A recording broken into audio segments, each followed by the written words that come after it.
Parliament के सरमाई इजलास से कबल आज मुनक़िद हुआ कुल जमाती इजलास। पार्लिमानी उमूर के वज़ीर प्रहलाद जोशी ने कहा, हुकूमत तयशुदा कवायद के मुताबिक तमाम मौज़ूआत पर बहस के लिए है तैयार। पीर से शुरू होगा पार्लियामेंट का सरमाई इजलास।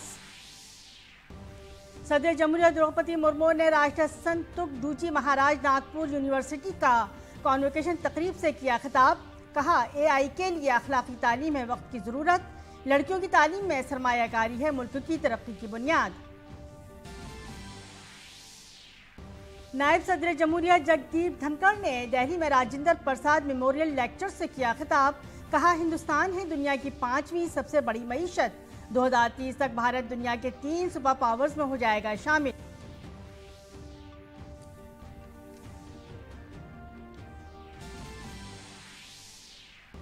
मध्य प्रदेश, राजस्थान, तेलंगाना और छत्तीसगढ़ में कल होगी असेंबली इंतखाबात के वोटों की गिनती। इलेक्शन कमीशन ने मुकम्मल कर ली तमाम तैयारियां।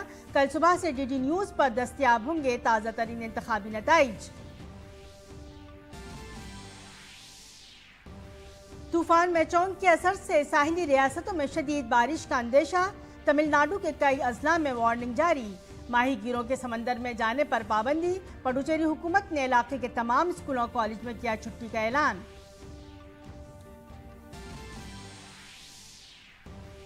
गजा में जंग बंदी खत्म होने के साथ ही इसराइल के हमले में 178 अफराद की मौत, 5 अर्गमालियों की भी मौत की तस्दीक।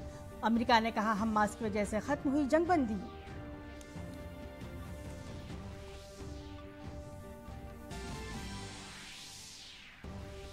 शतरंज ग्रैंड मास्टर अर्पर कनांदा की बहन वैशाली रमेश बाबू बनी हिंदुस्तान की 84वीं ग्रैंड मास्टर। कौनी रोहम्पी और हरिका द्रोणवली के बाद वैशाली बनी मुल्क की तीसरी खातून ग्रैंड मास्टर।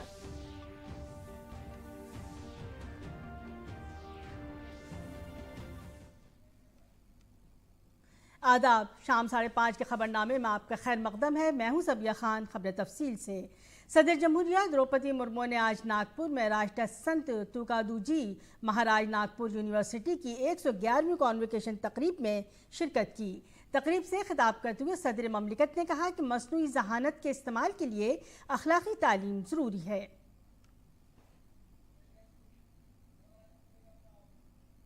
किसी भी साधन का सदुपयोग भी किया जा सकता है और दुरुपयोग भी। यही तथ्य टेक्नोलॉजी के साथ भी लागू होता है। अगर हम इसका सदुपयोग करेंगे तो देश और समाज का भला होगा, और अगर दुरुपयोग करेंगे तो मानवता का नुकसान होगा। आज आर्टिफिशियल इंटेलिजेंस का उपयोग हमारे जीवन को सुगम बना रहा है, लेकिन डीप फेक के लिए इसका उपयोग समाज के लिए खतरा है। इस संदर्भ में नैतिकता से युक्त शिक्षा हमें राह दिखा सकते हैं। देवियों और स्वजनों, राष्ट्रीय शिक्षा नीति 2020 का उद्देश्य भारतीय मूल्यों से युक्त एक ऐसी शिक्षा प्रणाली का विकास करना है जो सभी को उच्चतर गुणवत्ता युक्त शिक्षा उपलब्ध करके भारत को एक ग्लोबल नॉलेज पावर के रूप में स्थापित करे। उन्होंने कहा कि लड़कियों की तालीम पर सरमायाकारी मुल्क की तरक्की का बाइस बनेगी। मेरा मानना है कि लड़कियों की शिक्षा में निवेश करना देश की प्रगति में अमूल्य निवेश है। इन 129 PhD प्राप्त करने वाले विद्यार्थियों में 57 बेटियां हैं। मुझे बताया गया है कि वर्तमान में इस विश्वविद्यालय और इसके 500 से अधिक संबद्ध कॉलेजों में लगभग 4 लाख विद्यार्थी शिक्षा प्राप्त कर रहे हैं। ये बड़ी ही संतोष का विषय है कि कुल विद्यार्थियों में लगभग 40% बेटियां हैं। नायब सदर जमहूरिया जगदीप धनखड़ ने रंग भवन दिल्ली में राजेंद्र प्रसाद मेमोरियल लेक्चर 2023 में शिरकत की। प्रोग्राम से खिताब करते हुए नायब सदर जमहूरिया ने कहा कि एक दहाई पहले मुल्क की मईशत तशवीशनाक थी, लेकिन अब हिंदुस्तान दुनिया की 5 बड़ी मईशतों में से एक है। उन्होंने मजीद कहा कि हिंदुस्तान 2030 तक दुनिया के 3 सुपर पावर्स में से एक बन जाएगा। एक दशक पहले भारत की अर्थव्यवस्था अत्यंत चिंताजनक अवस्था में थी। भारत को दुनिया के फ्रजाइल 5 देशों में माना जाता था। दुनिया की अर्थव्यवस्था पर भारत, जहां विश्व की 1/6 आबादी रहती है, वो दुनिया पर एक बोझ था। दुनिया के देश चिंतित थे कि भारत फ्रजाइल 5 से कैसे ऊपर आए। ये मात्र 1 दशक पहले की बात है और आज का नतीजा ये है कि हमने यूके को और फ्रांस को पीछे छोड़कर 2022 में एक महारत हासिल किया और भारत दुनिया की 5वीं बड़ी महाशक्ति बना। 2030 तक भारत विश्व में एक नया कीर्तिमान स्थापित करेगा। जर्मनी और जापान को पीछे छोड़ते हुए भारत विश्व की 3री महाशक्ति बनेगा अर्थव्यवस्था में। वज़ीर आज़म नरेंद्र मोदी ने दुबई में मौसमियाती कॉन्फ्रेंस के दौरान इटली के वज़ीर आज़म जॉर्जिया मेलोनी से मुलाकात की। मुलाकात के दौरान जॉर्जिया मेलोनी ने पीएम मोदी के साथ सेल्फी ली और उसे सोशल मीडिया पर शेयर किया। इटली की वज़ीर आज़म जॉर्जिया मेलोनी ने भी एमपी मोदी के साथ सेल्फी शेयर करते हुए कैप्शन लिखा है। उन्होंने लिखा, COP28 में अच्छे दोस्त। इस तस्वीर में दोनों ममालिक के वज़राए आज़म मुस्कुरा रहे हैं। जॉर्जिया मेलोनी ने मेलोनी के साथ एक सेल्फी सोशल मीडिया पर शेयर की है। जॉर्जिया मेलोनी की सोशल मीडिया पोस्ट बहुत तेज़ी से वायरल हुई है। इस पोस्ट को अब तक 17.2 मिलियन के करीब अफराद देख चुके हैं। पोस्ट को 2,40,000 से ज़ायद लाइक्स मिल चुके हैं और पोस्ट को 45,000 से ज़ायद लोग दोबारा पोस्ट कर चुके हैं।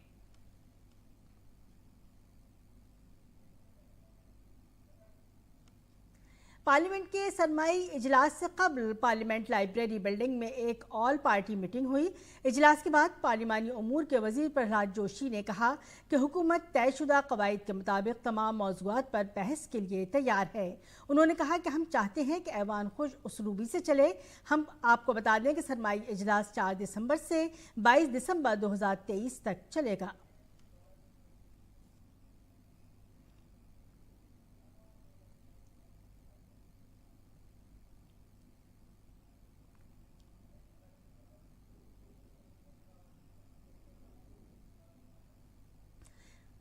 कुल 4 रियासतों मध्य प्रदेश, राजस्थान, तेलंगाना और छत्तीसगढ़ में वोटों की गिनती होगी। वोटों की गिनती सुबह 8 बजे शुरू होगी। वोटों की गिनती की तैयारियां मुकम्मल कर ली गई हैं। इस अमल में उम्मीदवारों के अलावा उनके एजेंट्स और रिटर्निंग ऑफिसरान के साथ साथ माइक्रो ऑब्जर्वर भी शरीक होंगे। तमाम असेंबली सीटों पर वोटों की गिनती 14 मेज़ों पर की जाएगी। वोटों की गिनती के लिए स्ट्रांग रूम में सिक्योरिटी के सख्त इंतजाम किए गए हैं। वोटों की गिनती का पूरा अमल भी रिकॉर्ड किया जाएगा। गिनती के मकाम और उसके आसपास के इलाकों में सिक्योरिटी के सख्त इंतजाम किए गए हैं। गिनती के मकाम पर दाखिले के लिए 3 सतही हिफाजती इंतजाम किए गए हैं ताकि गिनती के मकाम पर किसी किस्म की रुकावट न आए। 4 रियासतों के इंतखाबी नताइज कल आने वाले हैं। इससे कबल हमारे नामा निगाह शैलेंद्र मिश्र ने बीजेपी के राजस्थान इलेक्शन इंचार्ज और मरकजी वजीर प्रहलाद जोशी से खास बातचीत की। राजस्थान के बीजेपी चुनाव प्रभारी प्रहलाद जोशी हमारे साथ हैं। सर, जो एग्जिट पोल के नतीजे हैं बीजेपी को राजस्थान में जीतता हुआ दिखा रहे हैं। We are going to win in with huge majority. पहले भी हमने बताया था, आज भी बता रहे। कल काउंटिंग है। राजस्थान में बहुत बढ़िया जीत हम हासिल कर रहे हैं and there will be huge majority. कोई कंफ्यूजन नहीं है। कुछ लोग बोल रहे हैं मार्जिनली होगा, ये होगा, ऐसा कुछ नहीं होगा। We will win with a huge majority and we will form a strong government under the guidance of prime minister Shri Narendra Modi. Ashok Gehlot का जो बयान आया उसमें ऐसा लगता है कि वो हार की तरफ इशारा कर रहे हैं अपनी पार्टी को। हाँ, उन्होंने हार को स्वीकारा है। ये तो कम से कम अभी तो काउंटिंग से पहले तो हार स्वीकारा है, तो अच्छी बात है। लेकिन उन्होंने क्या कहा है, पोलराइजेशन के बारे में बात किया है। पोलराइजेशन तो किया है तो अशोक गहलोत और कांग्रेस पार्टी ने किया है, क्योंकि अपीजमेंट आपने शुरू की, तो इस कारण हुआ है। तो मुझे लगता है उन्होंने स्वीकारा है और भारतीय जनता पार्टी जीत रही है। बाकी राज्यों के बारे में क्या कहना है जिनके नतीजे? बाकी राज्यों में मैं तो जानता हूं मध्य प्रदेश और छत्तीसगढ़ में। मध्य प्रदेश में तो शानदार जीत हासिल होगा। We will form with a government with a very comfortable majority and Chhattisgarh में थोड़ा थिन मार्जिन रहेगा, लेकिन बीजेपी का ही गवर्नमेंट होगा। संसद का सत्र शुरू होने वाला है, विपक्ष ने कहा है कि कई मुद्दे उठाना चाहते हैं, डिस्कस करना चाहते हैं। मुद्दे कभी भी हमने बोला है उठाओ, स्ट्रक्चर्ड वे में उठाओ, हम चर्चा के लिए तैयार है, लेकिन चर्चा के लिए तैयार नहीं है। तो जब लास्ट टाइम मणिपुर का उठाया, मणिपुर में हमने शुरुआत से कह रहे थे, दोनों सदन में कहा, ऑन रिकॉर्ड सदन में हमने कहा, मैंने लोकसभा में, श्री पीयूष जी राज्यसभा में कहा, नोटिस भी एक्सेप्ट किया राज्यसभा में चलना। अब चर्चा नहीं करना चाहते तो हम क्या करें? अब हम अपील, हाँ, अब तो अपील तो ऑलवेज करते हैं, क्योंकि प्रजाप्रभुत्व है, डेमोक्रेसी है, डेमोक्रेसी में तो अपील करना हमारा सरकार के तरफ से हमारा ये फर्ज बनता है। हम तो अपील करते ही रहते हैं, आज भी करेंगे, कल भी करेंगे। 17वीं लोकसभा का ये अंतिम पूर्ण सत्र है, जो कि इसके बाद एक छोटा सा जो अंतरिम, इसलिए मैं ये अंतिम सत्र है 17 लोकसभा का, 17वीं लोकसभा का, मैं इसलिए निवेदन करता हूं, अब चर्चा करो। हमारा भी बहुत बिल है, इम्पोर्टेंट बिल है, तो गृह मंत्रालय का 3 बिल बहुत इम्पोर्टेंट है, तो इसलिए मेरा निवेदन है, आप चर्चा में भाग लो, स्ट्रक्चर डिबेट में भाग लो, आप जो भी चाहते हैं, हम चर्चा के लिए तैयार है। बहुत बहुत धन्यवाद। प्रहलाद जोशी संसदीय कार्य मंत्री हैं और वरिष्ठ भाजपा नेता, राजस्थान के प्रभारी थे, बात कर रहे थे चुनाव के जो एग्जिट पोल के नतीजे आए उस पर, और संसद सत्र शुरू हो रहा है, उम्मीद जताई है कि बढ़िया चर्चा होगी और विपक्ष चर्चा में हिस्सा लेगा। इसके साथ ही साथ जिन राज्यों में चुनाव हुए उनमें बीजेपी की जीत की बात कह रहे हैं। उनका कहना है कि पहले ही वो कह रहे थे कि बीजेपी को जीत हासिल होगी, खासतौर पर राजस्थान के प्रभारी हैं, राजस्थान को लेकर एक बड़ी जीत का दावा कर रहे हैं। एग्जिट पोल के नतीजे के आने के बाद प्रहलाद जोशी, केंद्रीय मंत्री, बीजेपी के प्रभारी राजस्थान के। कैमरामैन प्रमोद नेगी के साथ Shailendra Mishra, DD news, Delhi. Mizoram assembly इंतखाबात के लिए वोटों की गिनती की तारीख तब्दील कर दी गई है। मिजोरम में अब वोटों की गिनती इतवार 3 दिसंबर के बजाय 4 दिसंबर को होगी। इलेक्शन कमीशन ने कहा कि मिजोरम के लोगों के लिए इतवार की खास अहमियत है, इसलिए तारीख तब्दील की गई है। ईसाई बिरादरी के लोग खास तौर पर इतवार को चर्च जाते हैं और मिजोरम की 87% आबादी ईसाई है, इसलिए लोग वोटों की गिनती की तारीख बदलने का मुतालबा कर रहे थे। काबिल जिक्र है कि मिजोरम की 40 सीटों के लिए 7 नवंबर को वोटिंग हुई थी। इससे कबल मिजोरम में वोटों की गिनती भी 3 दिसंबर को राजस्थान, मध्य प्रदेश, छत्तीसगढ़ और तेलंगाना में होने वाले असेंबली इंतखाबात के साथ होनी थी। हुकूमत ने जाली खबरें और गलत मालूमात फैलाने वाले 9 यूट्यूब चैनल्स को बेनकाब किया है। इन 9 चैनल्स में बजरंग एजुकेशन, आपके Guruji, BJ news, Sansani live TV, GV TV news, daily study, Bharat Ekta news, अब बोलेगा भारत और सरकारी योजना ऑफिशियल शामिल हैं। पीआईबी फैक्ट चेक यूनिट ने इन चैनल्स के जरिए फैलाई जाने वाली गलत मालूमात को 9 मुख्तलिफ ट्विटर थ्रेड्स में मुतअद्दिद हक़ाइक़ की जांच की है। वो मुल्क में गलत मालूमात फैला रहे थे। मुतल्लिका यूट्यूब चैनल्स पर 83 लाख से ज़्यादा सब्सक्राइबर्स थे। पीआईबी ने जाली खबरें फैलाने वाले इन 9 यूट्यूब चैनल्स की हकीकत सामने रखी। पीआईबी ने कहा है कि इन चैनल्स पर दी गई तमाम मालूमात मुकम्मल तौर पर गलत और गुमराहकुन हैं। इन चैनल्स पर हुकूमत की कई ऐसी स्कीमों के बारे में भी मालूमात दी जाती हैं जिन्हें हुकूमत ने शुरू नहीं किया है। मुल्क के पहले सोलर मिशन आदित्य L1 के हवाले से अहम मालूमात सामने आई हैं। इस मिशन के विंड पावर पार्टिकल एक्सपेरिमेंट के सब पेलोड्स सोलर विंड आइन स्पेक्ट्रोमीटर ने काम करना शुरू कर दिया है। सोलर विंड आइन spectrometer Aditya solar wind power particles experiment payload का दूसरा आला काम करना शुरू कर दिया है। स्विस कम तवानाई का स्पेक्ट्रोमीटर है, जिसकी मदद से सूरज की हवा में मौजूद प्रोटॉन और अल्फा पार्टिकल्स की पैमाइश की जाएगी। Aditya solar wind particle experiment में 2 ज़ैली पेलोड्स हैं। पहला स्विस यानी सोलर विंड आइन स्पेक्ट्रोमीटर जो कम तवानाई का स्पेक्ट्रोमीटर है, जो अब काम करना शुरू कर दिया है। वहीं इसका दूसरा ज़ैली पेलोड 100 पर थर्मामीटर और एनर्जेटिक पार्टिकल स्पेक्ट्रोमीटर है। ये शमसी हवा से आने वाले ज़्यादा तवानाई के आइंस का मुताला करेगा। आदित्य L1 मिशन को भारतीय फ्लाई एजेंसी इसरो ने इसी साल 2 सितंबर को लॉन्च किया था। ईडी ने दिल्ली शराब घपले से मुताल्लिक मनी लॉन्ड्रिंग केस में आम आदमी पार्टी के एमपी संजय सिंह के खिलाफ चार्जशीट दाखिल की। तफ्तीशी एजेंसी ने ये चार्जशीट राउज एवेन्यू कोर्ट में prevention of money laundering act की मुख्तलिफ दफात के तहत दाखिल की है। ईडी ने इल्ज़ाम लगाया है कि संजय सिंह ने एक्साइज पॉलिसी की तश्कील और निफाज में कलीदी किरदार अदा किया, जिसकी वजह से कुछ शराब बनाने वालों और बेचने वालों को माली फायदा पहुंचा। छत्तीसगढ़ के दंतेवाड़ा में आज सुबह बरसोर थाना इलाके के बरसूरपल्ली रोड पर पुल्क के करीब एक आईईडी धमाके में सीआरपीएफ 195 बटालियन के 2 सिपाही जख्मी हो गए। नक्सलियों ने फौजियों को निशाना बनाने के लिए बैनर्स और पोस्टरों के नीचे आईईडी नस्ब कर रखे थे। इसकी वजह से फौजी जख्मी हुए हैं। दोनों फौजियों को अस्पताल भेज दिया गया है।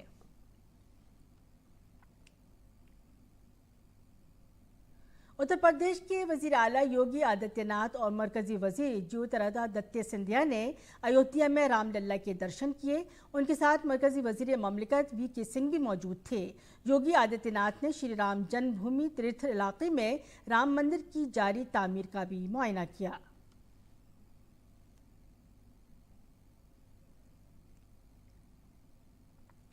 मेचोंग तूफान तमिलनाडु के करीब पहुंच गया है। चेन्नई में तूफान की वजह से बारिश हो रही है। महकमा मौसमियात ने तूफान के पेश नज़र शदीद बारिश का अलर्ट जारी किया है। महकमे ने कहा कि जनूब मगरिब की जानिब से कम दबाव का खित्ता पिछले 6 घंटों के दौरान शुमाल मगरिब की जानिब बढ़ गया है। अगले 24 घंटों के दौरान इसके मगरिब शुमाल मगरिब की जानिब बढ़ने और समंदरी तूफान में तब्दील होने का इम्कान है। महकमा मौसमियात के मुताबिक खलीज बंगाल में तेजी से आगे बढ़ने वाले मिचोंग तूफान की शिद्दत के बाइस तमिलनाडु के 12 अजला में आज से औसत दर्जे का तूफान, आसमानी बिजली गिरने और बारिश का इम्कान है। तमिलनाडु के नागापट्टनम, मलायलादुथुराई, तिरुवरुर, रामनाथपुरम, तिरुप्पूर, डंडीगल, टिंगासाई, विरुधनगर, थूथुकुडी, तिरुनीलवेली, कन्याकुमारी और कराईकल अजला में अलग अलग मकामात पर दरमियानी बारिश और बिजली गिरने का इम्कान है। तमिलनाडु में गिरदाबी तूफान के खौफ के दरमियान वज़ीर आला एम.के. स्टालिन ने तमाम मुताल्लिक़ा हुक्काम को हिदायत दी है कि वो तूफान से मुतासिर होने वाले मुमकिना मकामात से लोगों के इनखला समेत एहतियाती तदाबीर इख्तियार करें। कैबिनेट सेक्रेटरी राजीव गोबा की सरबराही में नेशनल क्राइसिस मैनेजमेंट कमेटी ने खलीज बंगाल में बनने वाले तूफान मैचोंग के लिए रियासती हुकूमतों और मरकजी वजारतों और महकमों की तैयारियों का भी जायजा लिया। महकमा मौसमियात ने खलीज बंगाल के जुनूब मशरक़ी हिस्सों में माही गिरों को मछली पकड़ने और किसी तरह की तिजारत के सिलसिले में काम के लिए ना जाने का इंतबाह जारी किया है। इंतबाह जारी होने के बाद 5000 माही गिर समंदर में नहीं गए हैं।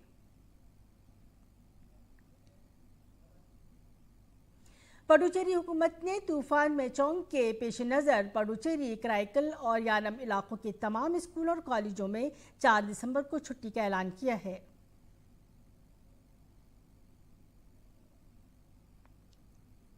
गुज़श्ता 9 सालों में मरकजी हुकूमत की तरफ से चलाई गई मुख्तलिफ अवामी फलाही स्कीमों के बारे में लोगों को आगाह करने के लिए विकसित भारत संकल्प यात्रा मुल्क भर में चल रही है। हिमाचल प्रदेश में भी विकसित भारत संकल्प यात्रा को लोगों की भरपूर हिमायत मिल रही है। यहाँ तक कि ख़राब मौसमी हालात में भी बड़ी तादाद में लोग यात्रा में हिस्सा ले रहे हैं और मरकज़ की अवामी फलाही स्कीमों से वाकिफ हो रहे हैं। एक रिपोर्ट। शिमला जिले के देही इलाकों में विकसित भारत संकल्प यात्रा मुख्तलिफ पंचायतों में मरकजी हुकूमत की अवामी फलाही स्कीमों के बारे में बेदारी पैदा कर रही है। विकसित भारत संकल्प यात्रा के रथ जिले के 10 तरक्याती ब्लॉकों की मुख्तलिफ पंचायतों में पहुंचे और लोगों को आगाह किया। मशूबरा डेवलपमेंट ब्लॉक के ढली और कुल्हो जुब्बड़ पंचायत के दौरे के दौरान लोगों को अवामी फलाही स्कीमों के बारे में जानकारी दी गई। इस दौरान मरकजी स्कीमों से मुस्तफीद होने वाले लोगों ने बताया कि मरकजी स्कीमों में शामिल होने के बाद उनकी जिंदगी कैसे बदल गई है। जब हम एनआरएलएम से जुड़े तो उससे पहले बात करना, सबके साथ बात करना, लाइन डिपार्टमेंट का पता नहीं था, बाहर नहीं निकलते थे, ग्राम सभा का पता नहीं था। तो जब से एनआरएलएम से जुड़े हैं उसके बाद सारी स्कीमों का, योजनाओं का पता चला, लाइन डिपार्टमेंट का पता चला, ग्राम सभाओं में हमारी पूरी भागीदारी रहती है समूह में जुड़ने के बाद जैसे ही हम समूह से जुड़े, हमारी ट्रेनिंग वगैरह हुई, हमारे को इसमें रोजगार के अवसर मिले। 2020 में हमारा क्लस्टर लेवल फेडरेशन बनाया गया, जिसमें हमारी 12 ग्राम पंचायतें जुड़ी है, जिसकी भी मैं अध्यक्ष हूँ। प्राकृतिक कृषि की ट्रेनिंग एग्रीकल्चर द्वारा दी गई हमें। खाद बनाना और स्प्रे बनाना और फर्टिलाइजर बनाना सब कुछ सिखाया गया। विकसित भारत संकल्प यात्रा के दूसरे मरहले में कबायली जिला किन्नौर के पोह सब डिवीजन की मोरंग और जंगी पंचायतें पहुंची। यात्रा के दौरान लोगों ने 2047 तक भारत को तरक्की याफ्ता भारत बनाने का हलफ लिया। जिला देही तरक्की एजेंसी के डिप्टी डायरेक्टर कुलवंत सिंह पोटन ने बताया कि विकसित भारत संकल्प यात्रा के पहले मरहले में सब डिवीजन निचार और कल्पा ब्लॉक की 15 पंचायतों का अहाता किया गया है। दूसरे मरहले में जारी संकल्प यात्रा आज जंगी और मुरंग पंचायत में जारी है। उन्होंने बताया कि ये यात्रा किन्नौर जिले की तमाम 73 ग्राम पंचायतों तक पहुंचेगी और लोगों को मरकजी हुकूमत की स्कीमों से वाकिफ कराएगी। यात्रा जो है अपने द्वितीय चरण में किन्नौर में जो है वो अंडरटेक की जा रही है। पहले चरण में लगभग 14 पंचायतें, जिनमें 6 पंचायतें निचार ब्लॉक की थी और 8 पंचायतें कल्पा ब्लॉक की थी। ग्राम पंचायत जंगी व ग्राम पंचायत मुरंग में जो है ये यात्रा जो है वो अंडरटेक की जा रही है और इसी तरीके से 10 तारीख तक यानी कि 10 दिसंबर तक जो है ये यात्रा पू ब्लॉक में रहेगी। पू के बाद फिर ये कल्पा ब्लॉक में आएगी। इसी दौरान विकसित भारत संकल्प यात्रा जिला ऊना के ऊना तरक्याती ब्लॉक की ग्राम पंचायत समूर कलां पहुंची, जहां लोगों को मुख्तलिफ महकमों की तरफ से मरकजी हुकूमत की अवामी फलाही स्कीमों के बारे में जानकारी दी गई। बीडीसी के रुकन मनोहर लाल शर्मा ने कहा कि गुज़िश्ता 9 वर्षों में मरकज की नरेंद्र मोदी हुकूमत ने अवाम के मफादात को मद्देनजर रखते हुए पॉलिसियां मुरत्तब की हैं और मुख्तलिफ स्कीमों को नाफिज करके हर अहल शख्स को फवायद की फराहमी को यकीनी बनाया है।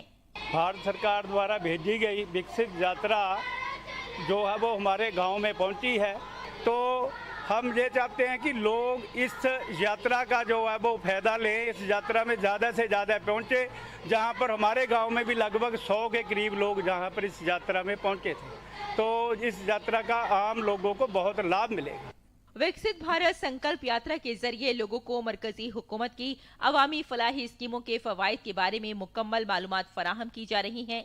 इसके अलावा सफर में फायदा उठाने वालों के तजुर्बात भी लोगों को स्कीमों से फायदा उठाने की तरकीब दे रहे हैं। Bureau report, DD news Urdu खबरें।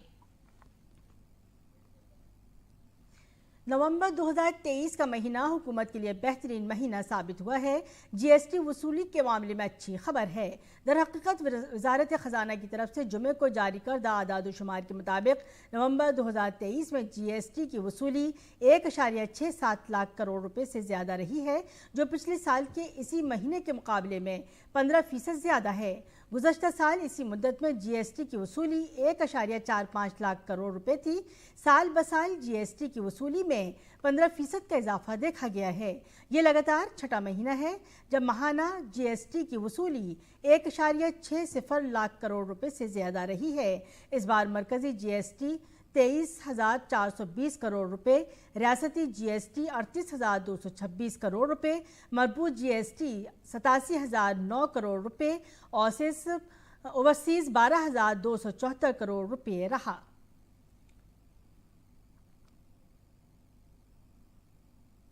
और बैनुल-अक़वामी खबर में गजा में एक हफ्ते से जारी जंगबंदी कल खत्म हो गई। जंगबंदी के खात्मे के बाद इसराइल लड़ाका तैयारों ने रफा और जनूबी गजा पर बमबारी की, जबकि हमास और इस्लामी जिहाद ने तेल अवीव और कई इसराइली शहरों पर रॉकेट दागे। ताज़ा तरीन हमलों में गजा में 178 अफराद हलाक और 589 जख्मी हुए, जबकि इसराइली शहरों में हमलों से होने वाले नुकसानात का इल्म नहीं हो सका। ताहम हमास के बेशतर रॉकेटों को इसराइल के फ़ज़ाई दिफाई निज़ाम ने आसमान पर ही तबाह कर दिया। इसराइल हमास ने एक दूसरे पर जंगबंदी के खिलाफ वर्जी का इल्ज़ाम लगाया है, जबकि सालिसी करने वाले कतर ने कहा है कि वो गजा में अमन के लिए दोनों फरीकों से बात कर रहा है। इसराइली फ़ौज ने जंगबंदी के बाद लड़ाई के पहले दिन में गजा की पट्टी में 200 से ज़ायद अहदाफ को निशाना बनाया है।